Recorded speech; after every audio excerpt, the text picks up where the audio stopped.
بسم الله والحمد لله والصلاة والسلام على رسول الله. شرح القاعدة الثالثة وهي الصيام، وهو على ستة أقسام. وهو على ستة أقسام.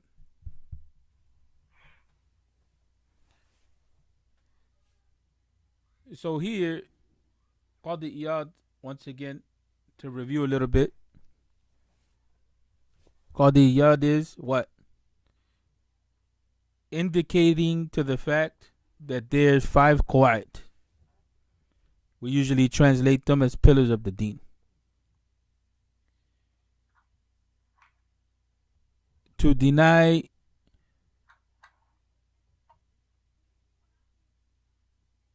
the obligatory nature of any one of these, meaning not to believe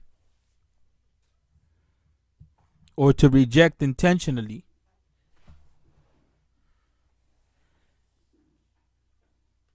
is a matter of iman and kufr. Is a matter of iman and kufr. Of belief and disbelief. Is a matter of belief and disbelief. So the first qa'idatu, al-qa'idatu al-ula, is the shahadatan. To profess that Muhammad sallallahu alaihi wasallam, right, is the one who taught us about Allah, basically. Or in the traditional sense, to say that you bear witness that Allah is one, and then there's no other God except Allah, and there's no one worthy of worship except Allah, and then Muhammad is his messenger. So that would entail some detailed points in Aqidah, although in a general sense, in regard to understanding who Allah is, and some principles, understanding some principles to guide our thinking regarding that matter, so that our thought is clear on what is not an attribute of Allah. Right. And then secondly, what will be entailed in that is to understand the function of the Rusul. Rusul being the plural of Rasul, or the messengers, and the Anbiya, etc., the prophets. Anbiya being the plural of Nabi. So understanding the function of the Nabi and the Rasul, understanding the function of the prophet and the messenger as two different concepts, but they're interrelated with each other. So those are some of the things which are implicated in that chapter that are studied. Right. Imam Ibn Taymiyyah rahimahullah, he believed that the foundation of Aqidah was nubuwah. So the foundation of Aqidah in that sense then is what?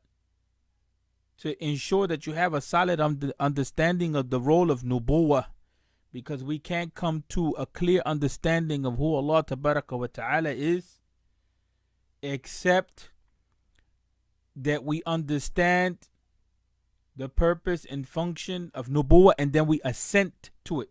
Assent is a philosophical concept, and what it means is that we bear witness to its truthfulness and are convinced and believe in it. Are convinced and believe in it with understanding. There has to be some understanding there. So he focused a lot of his approach in Aqidah on clarifying the legitimacy of nubuwah, the legitimacy of prophethood, right? Because then what's the source of your knowledge of Allah tabaraka wa ta'ala after the fact? Intellect alone is not sufficient, so the people in the dunya, the different nations and communities and religions and so on and so forth, have an orientation about spirituality or about the unseen already.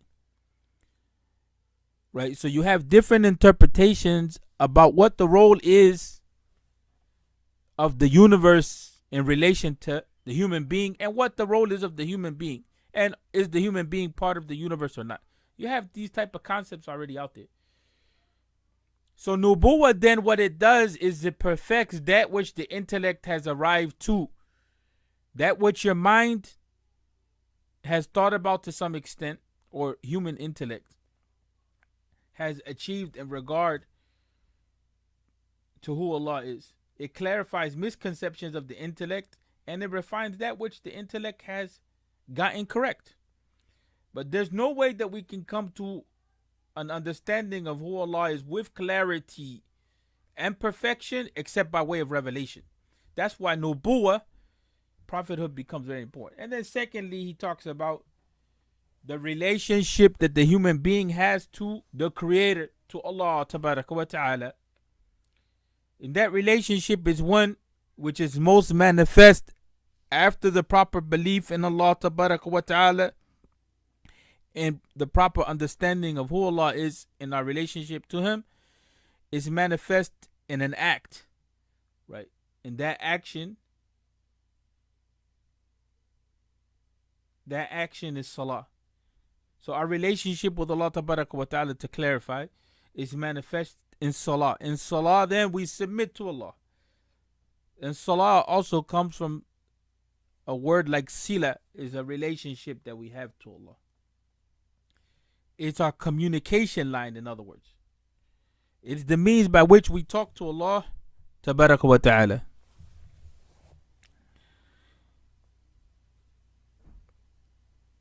And it's the way that we ascend. We ascend to Allah. We ascend. The Prophet Muhammad sallallahu alaihi wasallam had the Isra wa the Miraj. So the Miraj of the mu'min or the Muslim is the salah itself. That's the way that we ascend to Allah. Then after that, he follows it up with the discussion. This is the order of the book. After that, what follows is a discussion about the third pillar or the third qaida. So the second one is al-qaida to al-thaniya as-salah. So the first one is shahidatan. The second one is as-salah. The third one is siyam. The fourth one is zakat. And the fifth is hajj. We're on the issue of siyam still. Now, this goes back to the hadith that we find in Imam al-Nawawi rahimahullah, Buni al-Islam ala khams, that Islam is established upon 5. It also goes back to the hadith of Jibreel. But it only explains a portion of the hadith of Jibreel. Because in the hadith of Jibreel, there's a discussion also that takes place in regard to ihsan. So there's not much of a discussion on ihsan here, right? So the fuqaha took it upon themselves to explicate the contents of those two hadith by explaining what is obligated of us in relation to what? In relation to the 4 pillars of Islam, and they constitute the salah, the siyam, the zakat, and hajj. All actions of the limb and the hearts, the limbs and the heart.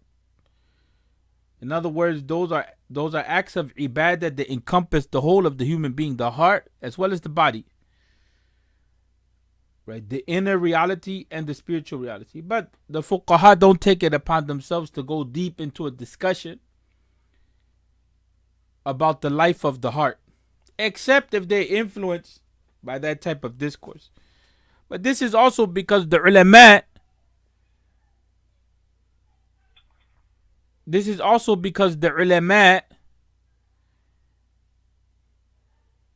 developed a body of knowledge which we call fiqh. So then fiqh then is concerned with explicating the details of ibadah in regards to those acts of ibadah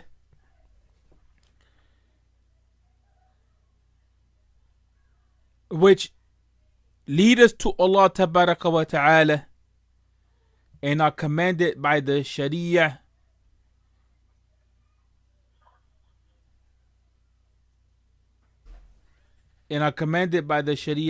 of Muhammad sallallahu alaihi wasallam. Now the good scholar is the one who understands the way of raqa'iq or zuhud or ihsan, and combines these realities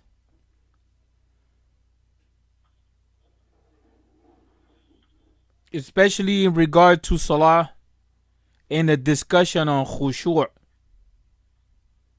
In a discussion on khushu'.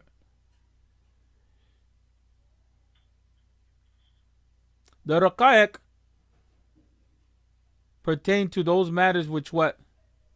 Soften the heart. Those matters which soften the heart.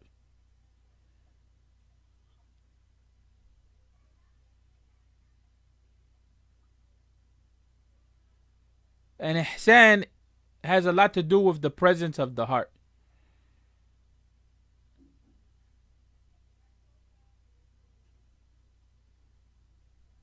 In khushu' then, it becomes a way that this is manifest in the salah itself.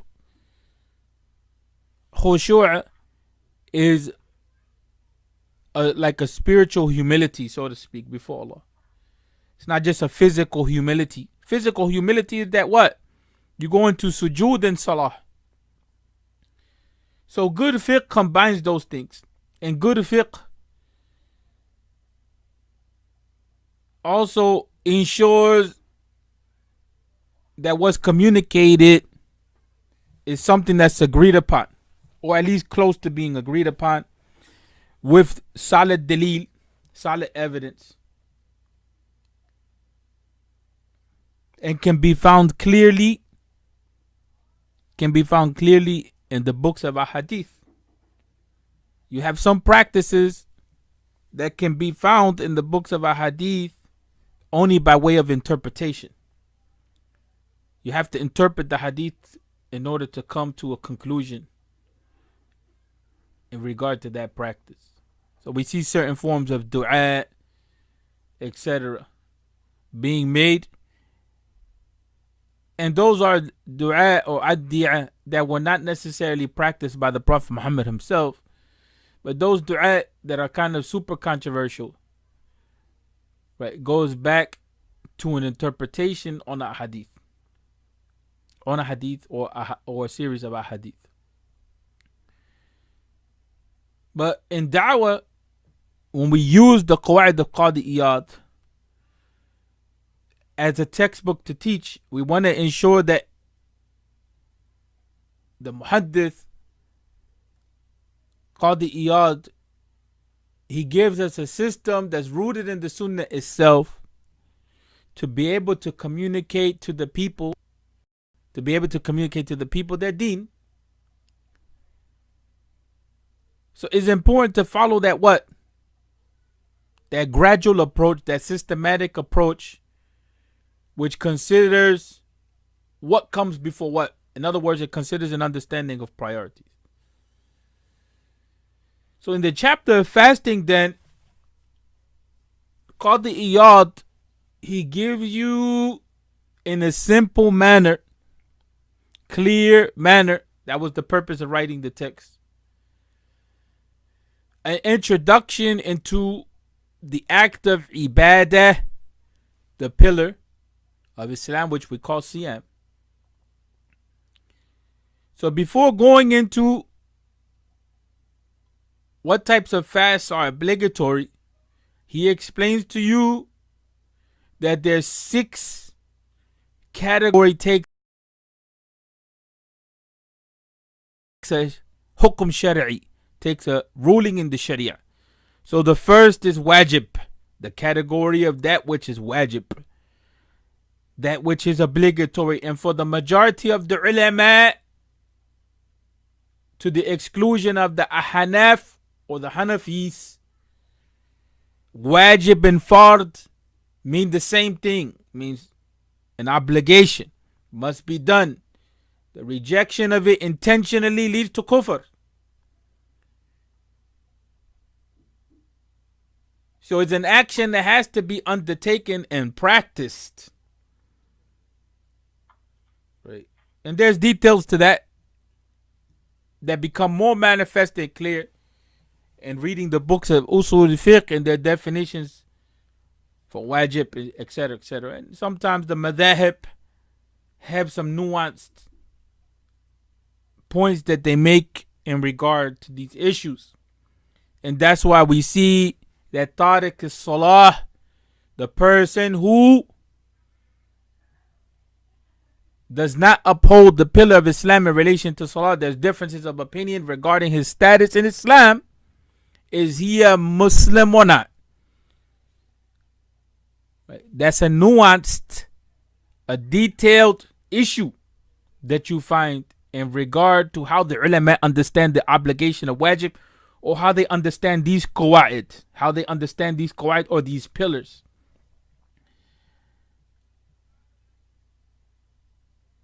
But in the beginning stage, it's not important to go into that sort of detail because it can confuse the student of knowledge. But you have to know that it's not something that was just invented today. Many of these discussions are very old that we find in the Muslim community, in the online forums and so on and so forth. Some of them today, the way that they're carried out, are very misguided. So the first category is wajib. The hukum shari'i.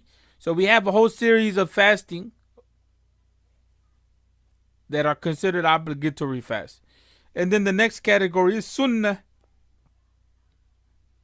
and mustahab. Now the thing about Qadi Iyad here is that he separated between sunnah, mustahab, and nafilah.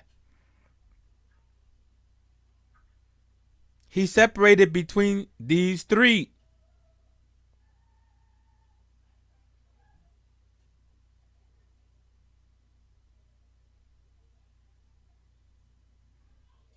And in doing so,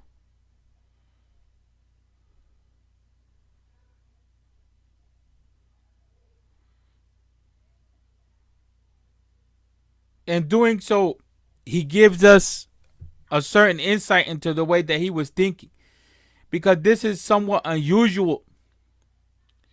So for instance, he says that there's a series of other categories of fasting, the first being wajib, which we indicated to, second being sunnah.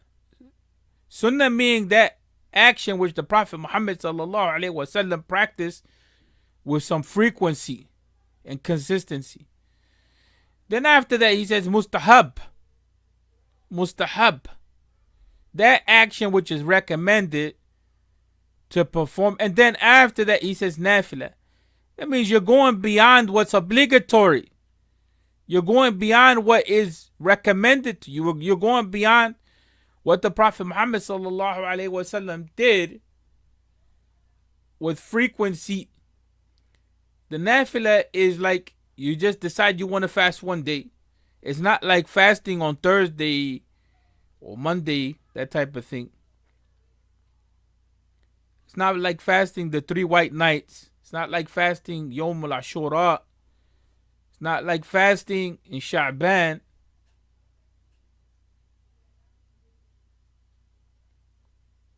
Nafilah is just like a fast. It's an act of ibadah in this case, which is done, and you're the one that intends to do it. The intention is not the intention and recommendation is not set out in the Sharia. Like the fast of Ashura, we know what the fast of Ashura intends in the Sharia, what the fast of Ashura is about, and we know that it's recommended in the Sharia, and it's one of the only fasts that's classified as sunnah in some of the books of fiqh. There's details to that. We don't want to go into too much depth. We take knowledge gradually as much as possible, right?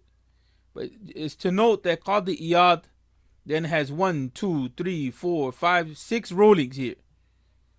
He classifies fasting into 6 categories. That which is obligatory, that which is wajib, that which is sunnah, that which is mustahab or recommended, that which is nafilah, or supererogatory, sometimes they call it, that which is makruh, that which is disliked, that which is muharram, right, and that which is prohibited. So that classification is unique to Qadi Iyad, which shows his fiqh in that regard. So don't get confused when you see these classifications and you may not find them in other books. The good student of knowledge understands in general, right? And this is a principle in study. It's a principle of talib ilm for you to recognize this point and be aware of it as well. And that's that part of being a good student of fiqh in particular is to understand the way that the ulama classify and categorize their books. So then you become familiar with how the structure of their books work, just like you're familiar with the way that Google search engine works. Right? That level of familiarity, you learn the tricks of how things are organized. You learn what different symbols mean and so on and so forth. That's important for the student of knowledge to become familiar with the way that the ulama structure their books. So that you know that in general, wudu comes before salah. In general, zakat may come before siyam sometimes, or vice versa. And hajj comes after all of these. So you know the way that the topics are organized in the books of the ulama. There's not always one single way that they do it, but there's common ways that are used. And there's books that have been written on this, especially in the Arabic language. And this is important for the student of knowledge, especially when you talk about research methodology. Part of research methodology, having a good grasp of it, is what? Is to understand the way that the ulama constructed their books. And this is important, especially when you read the older books. Because many of the older books that have been written by the ulama of the past are not well indexed. Meaning that it's not that easy to navigate through them by going to the back of the book or the front of the book and finding a table of contents or something that indicates to the way the subjects are organized. Right? You can't do good research in that way. Many of the ulama in the past will give you what they call a general fahris, or a general table of contents or index, and then the details of that are left to you. That's why one of the ways that students studied in the past, may Allah put barakah in their efforts, is that they themselves would create a table of contents for the books that they study. And by doing this, they created for themselves study guides. So when they summarized and classified the contents of a particular chapter that they studied from a specific book, what they did was create a table of contents, and what they did also was outline the whole chapter. The way that we operate in the contemporary world is that the table of contents itself and the chapter headings are already set out for us. Now remember when we spoke before about Imam al-Bukhari, I don't know if you recall this. Imam al-Bukhari is known among the students of knowledge in the Mashayikh that his chapter headings contain his fiqh or his understanding, right? And the ruling that he goes by. So the madhab in a lot of ways of Imam al-Bukhari can be found in the chapter headings and how he organized the chapters and how he headed them out, how he labeled them. So in today's time, chapter headings are set out for us. And in some ways, chapter headings summarize for you the contents. So that's why we see in the beginning of the book of fasting, Imam Qadi Iyad the Muhaddith, Rahmatullahi alayhi, he says, شرح القاعدة الثالثة وهي الصيام, the explanation of the third pillar. And what? And this third pillar is fasting. So from here, just from the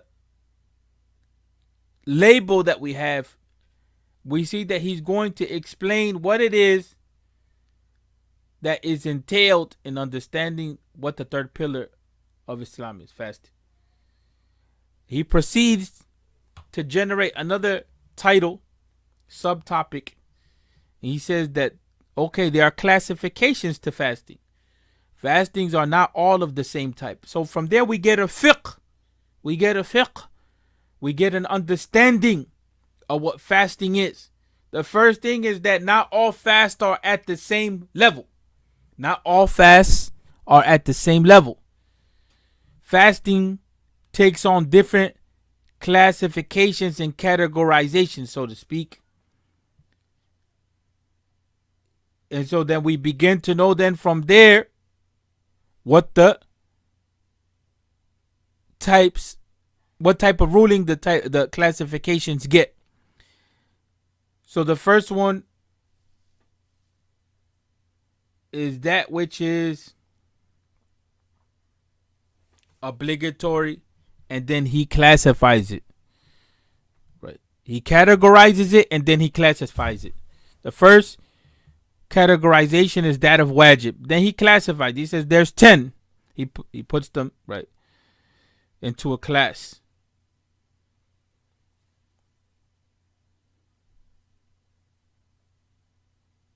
And we went through these before, so we're not going to go over it again, but I just wanted to give you kind of a way of thinking about the book. A way of thinking about the book. No, we didn't go through these before, right? No, we actually, that was with Sheikh Emer. What we did was we went through. No, we did. We went through the obligatory fast. And we went through the obligatory fast and we looked at some of the evidences, not with much detail. And we said before that, the books of fiqh, and in particular this book, we said every madhab writes with evidence. The idea that every madhab has no evidence is a mistaken notion. What they mean by that, from one side, there's some truth to it. What they mean by that is that sometimes when you read a book in madhabi fiqh, the proof is not necessarily clear right away. If you don't have an understanding of how the ulama write, and you open some books of fiqh, you will automatically think it's just pure opinion. But what they do is they simplify for you, right? They don't, because they don't want to confuse you. What they do is they simplify for you so that it's easy for you to memorize things. So here, rather than going into all the details, right, of what are the proofs for 10 fasts that are considered obligatory, he just tells you the names of the 10 fasts which are obligatory. That way you memorize them. Then once you memorize them, then you can learn the proofs with detail. But each classification by itself has its own proof. It's its own proof. And we proved that already by going through the first page of the book and showing how every section, we showed how every section was supported by an ayah of the Quran. So we said that, for instance, the fast of Ramadan is obligatory. What's the proof? Surah Al-Baqarah, ayah 185. Right? So that's an indication. And the other fasts as well are supported by ayat of the Quran. So then if you memorize the book, you're actually memorizing along with that all of the proofs indirectly. Right? So then what's upon you after that is to just become familiar with the detailed proof. Where is it at? But each statement is a proof, actually. And you find that many of the ulama write like that. Sometimes Imam Abi Zayd al-Qarawani in the Risala in Fiqh al-Maliki, rahmatullahi alayhi, sometimes a whole line will just be a summary of a hadith. A whole line that you find in one of the chapters in his book, the Risala, will be what? A summary of a whole hadith. But to the untrained eye, right, to the student that's not familiar with the Quran and the Sunnah, when they see that statement made by the Imam, they automatically think he's speaking without dalil. But the foolishness of the student of knowledge is to accept that position, right, that understanding. that the Imam is writing without dalil. The foolishness of the student of knowledge to accept that understanding that the Imam is writing without dalil, and it shows ignorance as well. In the past, the ulama were very familiar with the Quran and the Sunnah, especially the Quran, because the Quran was the first thing that was studied. It was memorized. It was recited to a sheikh. It was written out. And these are things that we in the West especially are missing out on. And many people in today's time period also are unfortunate in that they are deprived of understanding that, because the educational systems don't emphasize in many ways the memorization of the Quran like they used to. To get into Al-Azhar al-Sharif, there's no way that you can get into the madrasa without first having gone to the maktab. And in the maktab, you learn how to write and memorize the Quran and read the Quran.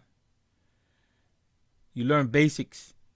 Once you have the Quran memorized, you learn you memorize a few books, like a book like this, or a book in each science, and then you're tested to see if you can be admitted onto a higher level, right? So each level has its own requirements. So the first level really is that, I'm sorry, I confused it a little bit. First level is memorizing the Quran, learning how to write and read, recite. And then you go, sometimes they would obligate you to memorize a few books. Sometimes they would accept you in, and then while you're accepted in, you memorize those books.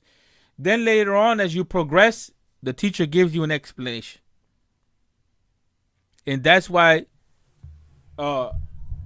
they were strong in the Arabic language, because they had a grasp of the Quran early on. The Quran contains the forms of the Arabic language. And so the dalil, the evidence for grammar itself, was to be found in the Quran. They can support the usage of a particular structure, how a sentence is constructed, what marking a word gets at the end of it, and so on and so forth. They can support it with an example directly from the Quran. That's the barakah of the Quran when it's studied early on.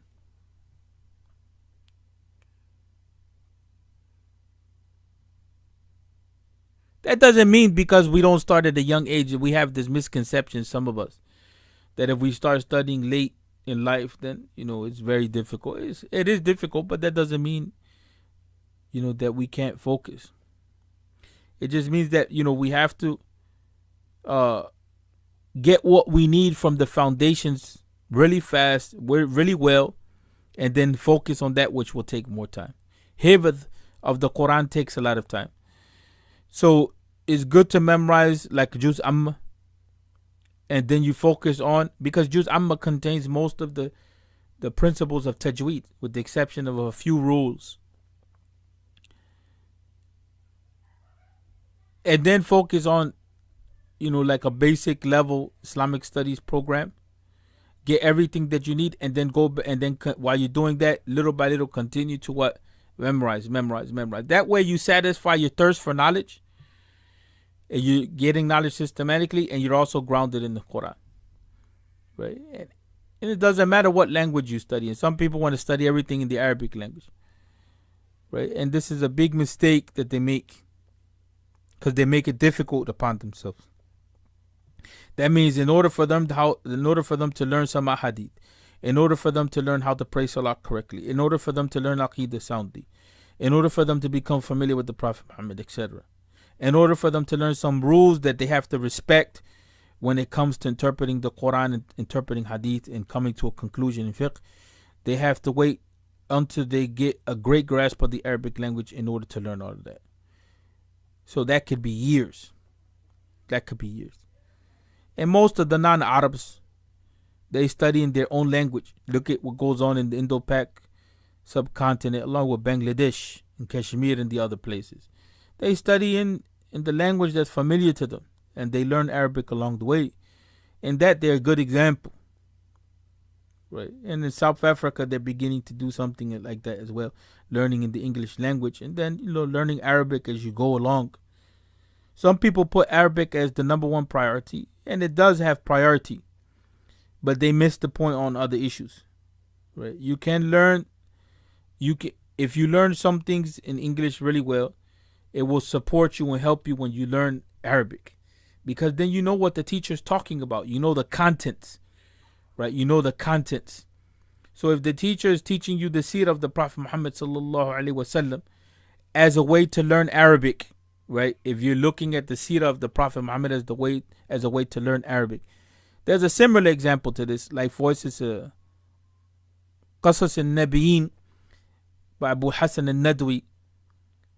It has 2 volumes to it. One is the first volume, which talks about the lives of the prophets, and the second one is devoted solely to the life of the Prophet Muhammad. Well, that book is used to teach Arabic. Is used to teach Arabic. So imagine if the student has no background at all. It's just making his or her life difficult. So you can learn about these things in English really fast, and you perfect them as you move on. That's the whole point. So there's nothing wrong with having more than one language. Actually, is a benefit.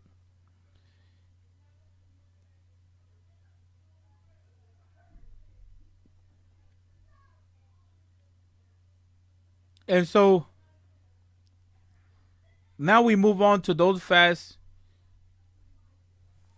which are preferable. We said before that Qadi Iyad, he considered the Sunnah fast to be that of Ashura, and he left it at that. So those fasts which are now considered mustahab, preferable, recommended, are 10 as well. Are 10 as well.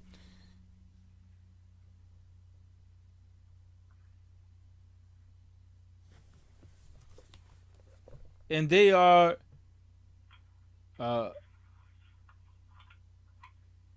fasting, الصيام وأشهر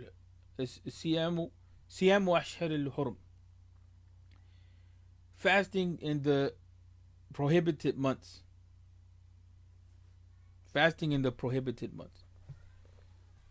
Right? And those are, if you want to go into some more detail regarding those months, there's Dhul Qa'dah, Dhul Hijjah, Al Muharram, and Rajab. You can Mufti Taqi Uthmani, who's one of the leading scholars right now in Hanafi Fiqh from the Pakistanis. He wrote a book called Islamic Months, and I sent you the link to it before when you were going to do some research. That gives you some basic outlines. Some of the positions he takes are not always, some of the ulama will take to task those issues. But others agree with them. So it's not, you're just becoming familiar with what's out there.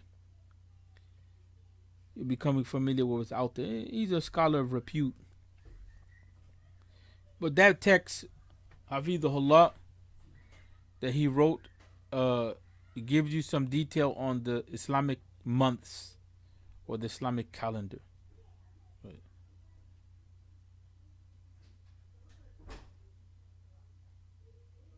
And he too, the same thing with him, because he's a scholar of fiqh and he studied hadith and all that as well.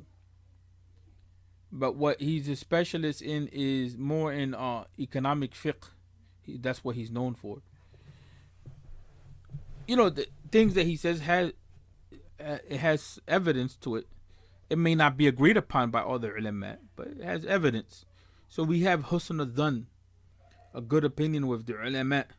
And may Allah prolong their lives and guide them to that which is right. So if you want more detail, then you go there. Right. So Qadi Iyad, he lists that as preferable fasting. Right.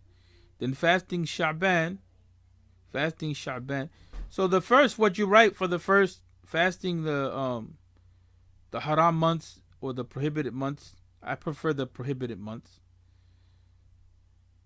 But there's no problem with the way that it's interpreted.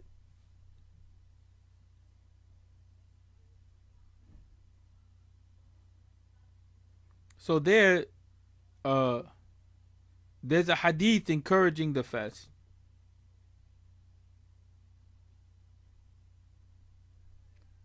صم من الحرم واترك صم من الحرم واترك رواه أحمد وأبو داود.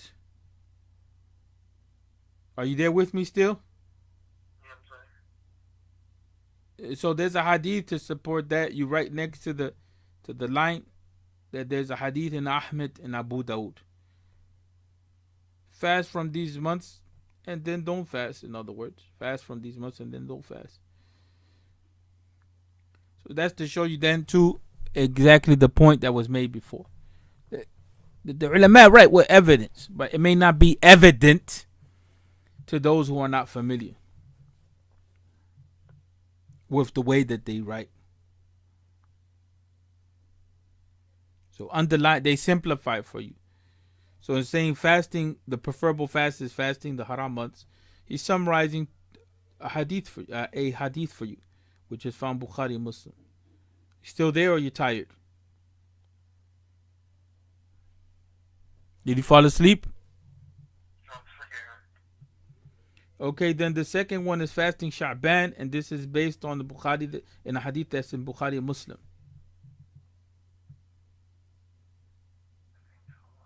And we read that in the Shama'il, right?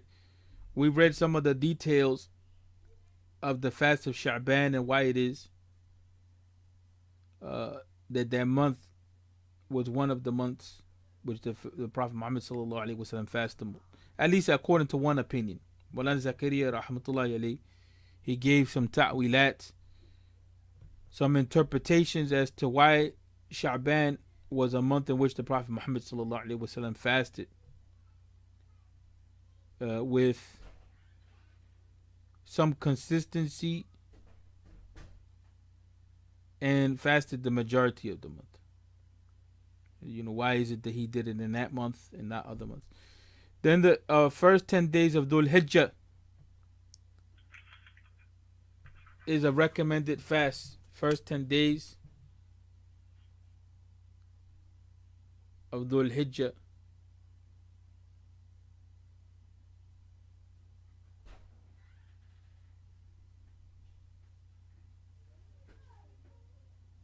And the hadith is in Bukhari. The hadith for this is in Bukhari. And actually, this is a very interesting point that we come across when we look at this issue. And that's that, the hadith that is used doesn't necessarily indicate fasting directly. As related with Bukhari with his sanad, ما من أيام العمل الصالح فيها أحب إلى الله عز وجل من هذه الأيام.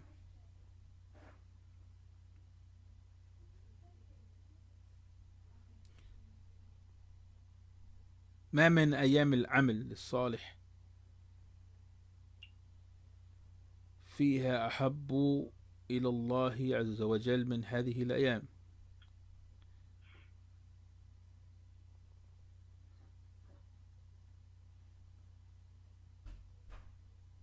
So there are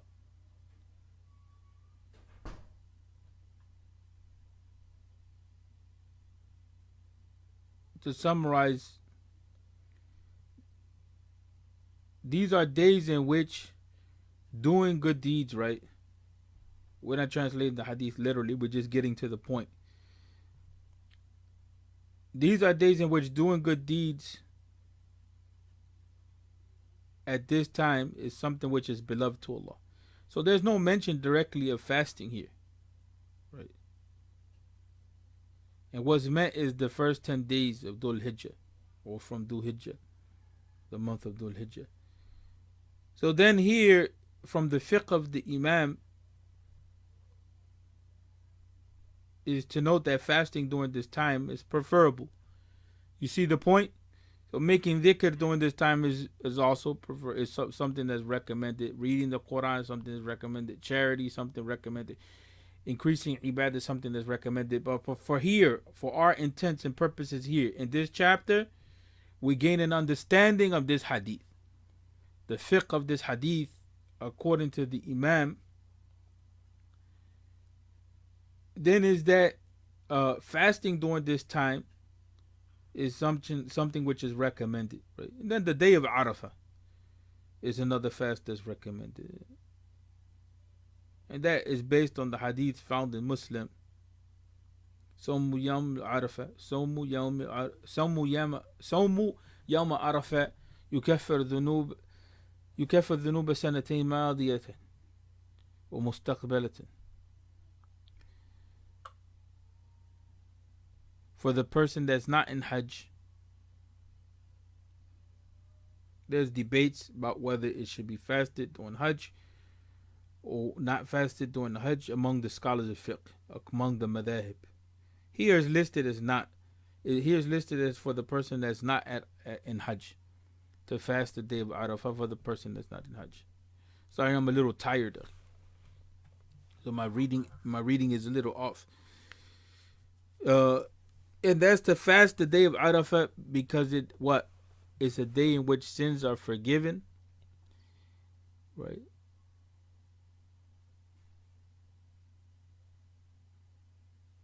Past sins and future sins for the year before and the year after. So it's a great fast.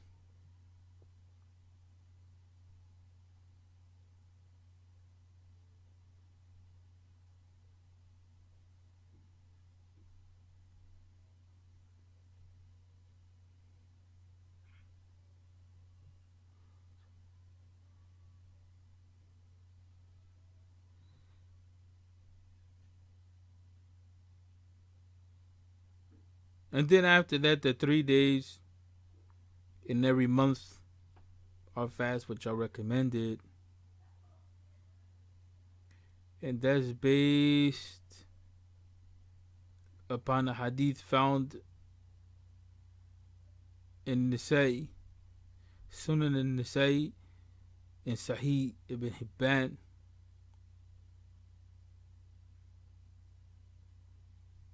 And here the chain is mentioned. Not worth a lot of detail, but the Sahabi. Fast of Sha'ban is based on the hadith of Aisha from Bukhari Muslim. And then the fast of the 3 days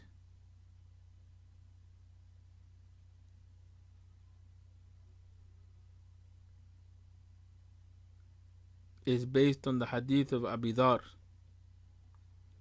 radiyallahu anhu. أمرنا رسول الله صلى الله عليه وسلم أن نصوم من الشهر 3 أيام البياد والبيد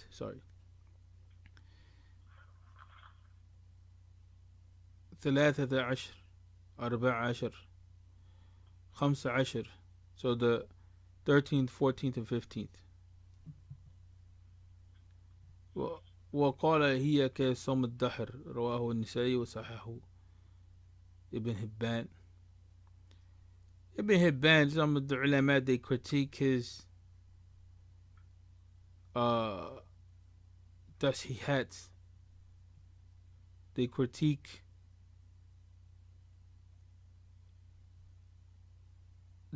some of the conclusions that he reaches in verifying a hadith. They say that huwa mutasahil. Some of them say that he's too easy in his conditions. Right? But this hadith is mashhur in the nas, is well known, and that's why you find this recommended. So the 13th, the 14th, and the 15th.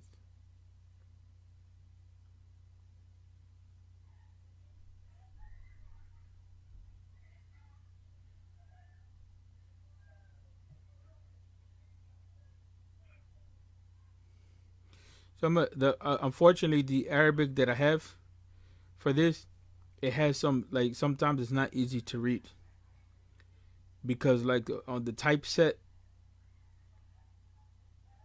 sometimes they leave out. Sometimes there's some mistakes. Like I'll give you an example. Like it says Rawahu and Nisai, right? I'm the one that's saying and Nisai. If I were to look at it by itself, it says Rawahu Isai, because they didn't they didn't clarify that there's a noon there. They didn't clarify that there's a noon. And this is something, and like for instance, it says when it comes to the fasting, it says ayam el bis with the sod. Ayam ayam el bis rather than el bid. That's why, when you're looking, if you don't have familiarity with the hadith, it can throw you off. And this is one of the problems. You're never gonna get away from this unless you get the best edition possible. This book is not well serviced anyway, unfortunately. It's not a well serviced book. But we went this when we studied the Shamat, typing errors and all that. And that's something that the student of knowledge has to be familiar with. I'll give you another one. Look. It says, Yay el Ashr el Ul. That's what it says. So when you look, it's like, what are you saying? Like, what does Yay mean in this context, right? So it's supposed to be like Yani. Supposed to be Yani. And then, for instance, it says, like, for instance, with the fast, the 13th, 14th, and the 15th, it says Hams Ashar. Right? So it's supposed to be Khamsa. It's supposed to be Khamsa. It says Amara. Right? It's supposed to be Amarna Rasulullah. So you have these mistakes. You have these mistakes that are there in the printed version, unfortunately. And that's actually not actually. I should say the printed version. This is in the tahqiq, by the way. This is in the an edition which is supposed to be a critical edition of this text.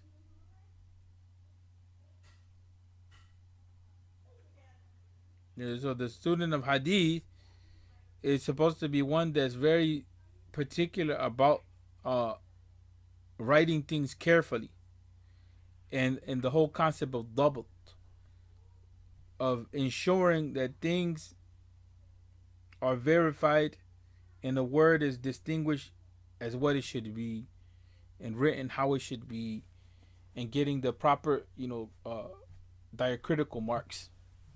But that's one of the issues that you confront. So the first 10 days of Muharram, and that's based on Muslim.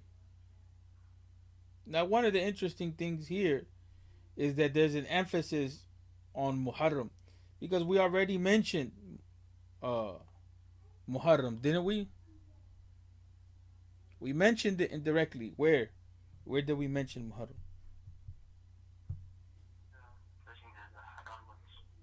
Right. Fasting the haram months, right? That's what you said?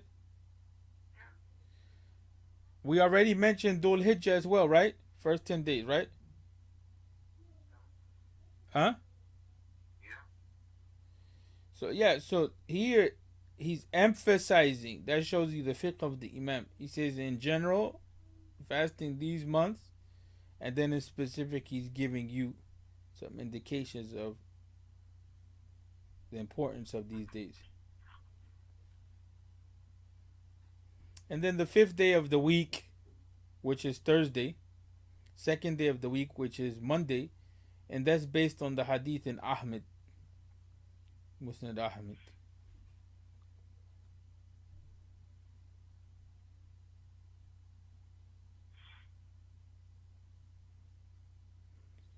And that's based on the hadith which says, إن الأعمال تعرض كل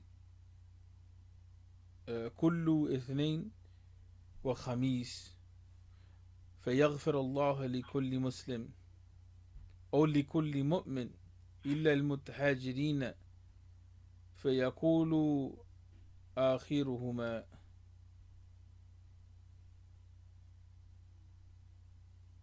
رواه أحمد.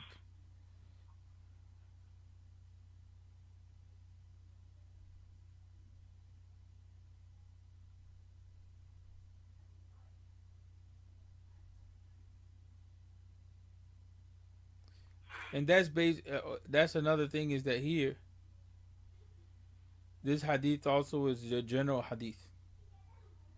It's not saying this to say this hadith is not mentioning fasting.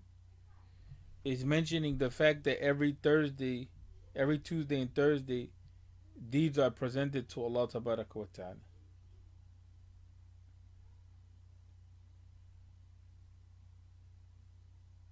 And so Allah forgives every Muslim or every believer in general. That's what the hadith says.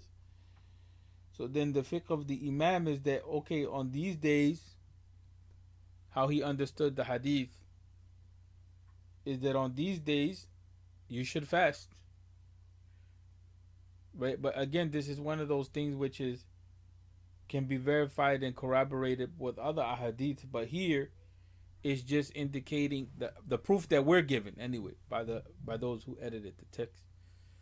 It's just indicating what's important for us in this hadith. There's only a portion of it that's important for us, and that's that these are the days that the deeds are presented to Allah Ta'ala, and we're forgiven. But mostly that these are the days that these good deeds are presented to Allah. That's the portion of the hadith which pertains to this section here. That doesn't mean the whole hadith is not important to us. But sometimes the ulama, they only use a portion of the hadith. That's the point that I'm trying to illustrate to you. And then the day of Jummah, if it is connected to fasting a day before or after by virtue of the hadith that relates to this. So it's a hadith that is transmitted by Bazar, and it's supposed to be what found in Bukhari Muslim, but that needs to be verified. That needs to be verified, right? That is the case, but a good student knowledge will go and verify the hadith if it is in Bukhari Muslim. Don't just assume it's in Bukhari Muslim, right? Again, unfortunately, there's some tahrifat. There's some distortion in the way that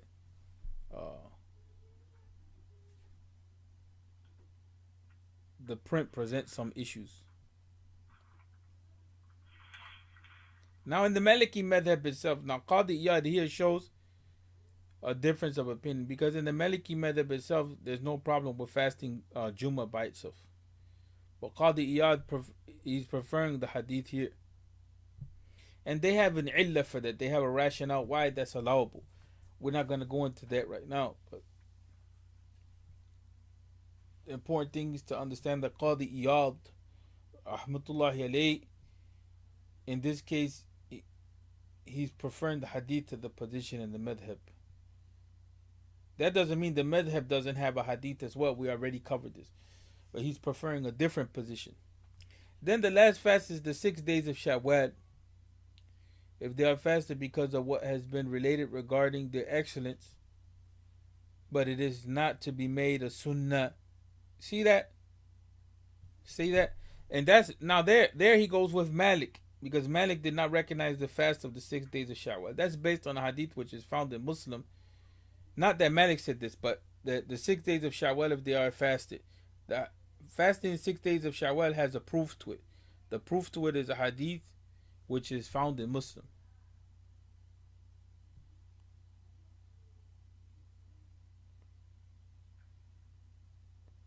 من صام رمضان وأتباعه ستا من شوال كان كصيام الدهر.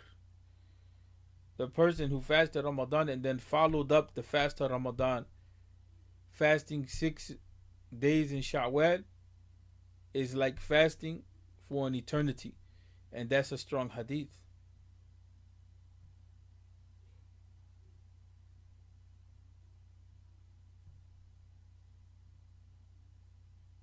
That's a strong hadith.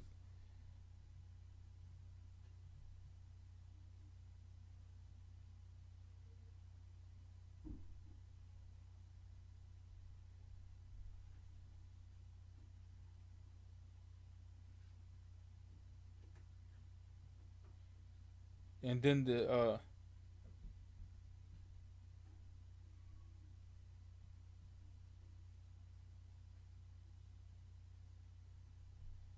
he talks about, and then the other section, the perpetual fast. But we're not going to get into that because this is it. Because fasting Ramadan and then following it up with 6 days is like fasting the perpetual fast. But fasting perpetually, that means without stopping, except on the days which is haram to fast in, is a dislike fast. It's not haram, it's disliked. It's makruh. Abdul Bar, he says that for Malik, there's no harm in fasting these days as long as the prohibited days are not fasted. Right.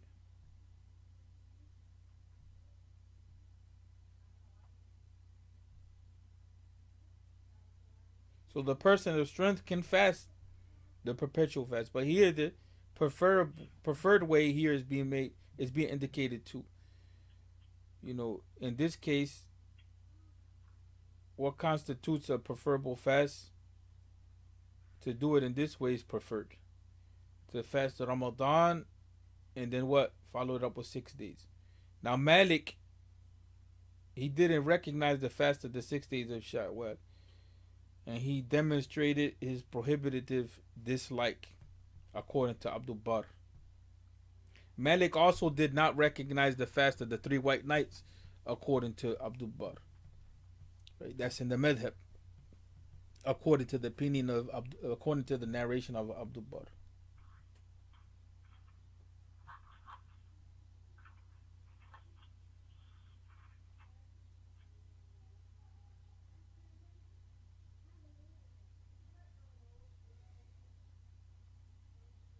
And so Abdul Bar also talks about that for the Haji fasting,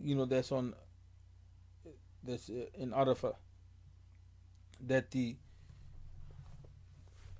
that you have a choice to fast or not to fast, and it's encouraged and desired for the non-Haji to fast. It's permissible for the Haji to fast, right?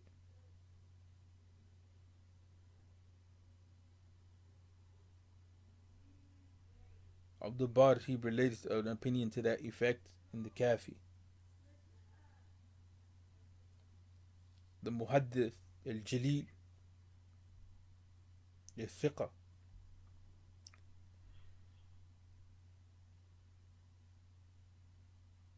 the trustworthy scholar of Hadith.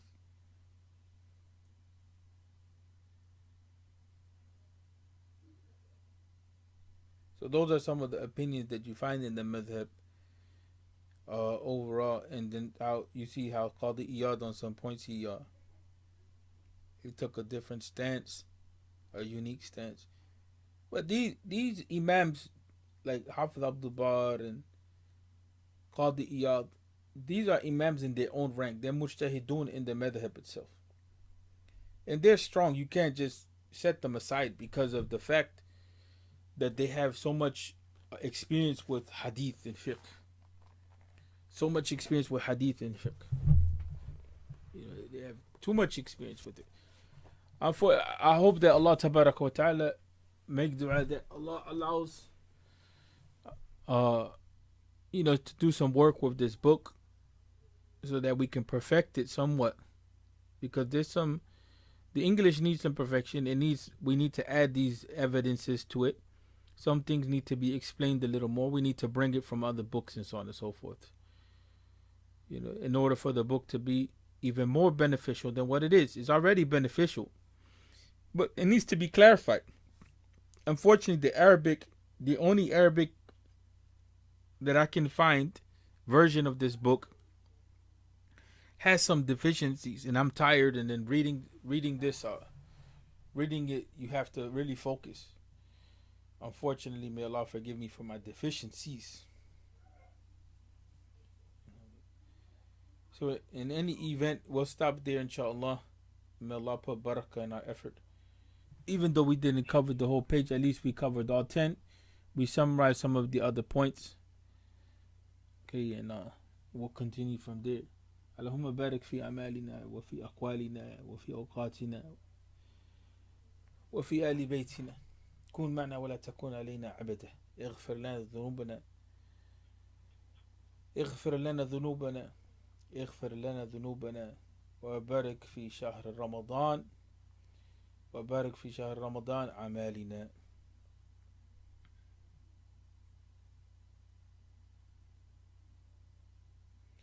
أوكي إن شاء الله. السلام عليكم ورحمة الله وبركاته.